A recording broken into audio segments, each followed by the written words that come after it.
તો અત્યારે સુરતમાં ખાનગી સ્કૂલની બસે વાહનોને અડફેટે લેતા અફરાતફરી મચી ગઈ હતી। રાંદેર રામનગર રોડ પર અકસ્માત સર્જ્યો હતો। વાહન ચાલકે બસ ચાલકને માર માર્યો હતો। અકસ્માતના આ વિડીયો પણ સામે આવ્યા છે। અકસ્માત થતાં થોડા સમય માટે રસ્તા પર ટ્રાફિક જામ પણ સર્જાયો હતો। તો સુરતની આ ઘટના છે। ખાનગી સ્કૂલની બસે વાહનોને અડફેટે લેતા અફરાતફરી મચી ગઈ હતી। રાંદેર રામનગર રોડ પર અકસ્માત સર્જાયો હતો।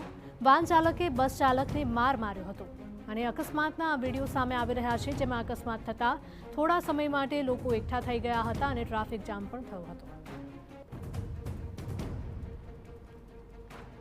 તો સુરતમાં ફરી એક વખત અકસ્માત થયો છે। ખાનગી સ્કૂલની બસે વાહનોને અડફેટે લેતા અફરાતફરી મચી ગઈ હતી। આ બસે રિક્ષાને ટક્કર મારી હતી। રાંદેર રામનગર રોડ પર સર્જાયો હતો અકસ્માત। વધુ માહિતી સાથે અમારા સંવાદદાતા બળદેવ જોડાયા છે। બળદેવ, જણાવશો કે કઈ રીતે અકસ્માત સર્જાયો હતો?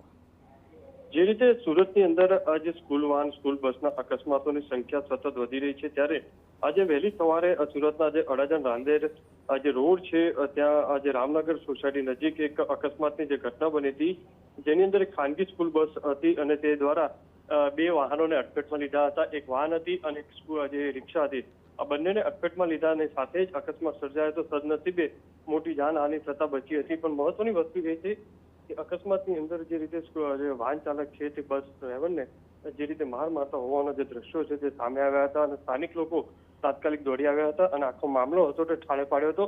અને જ્યારે ઘટનાની જાણ પોલીસને થતા પોલીસ ઘટના સ્થળે પહોંચી હતી અને અત્યારે જે તપાસ છે તે પોલીસ કરી રહી છે। મહત્વની વસ્તુ એ છે કે બસ એટલી સ્પીડમાં હતી તેવો આક્ષેપ છે તે સ્થાનિક લોકો કરી રહ્યા હતા। જી બિલકુલ બળદેવ, માહિતી બદલ આપનો આભાર।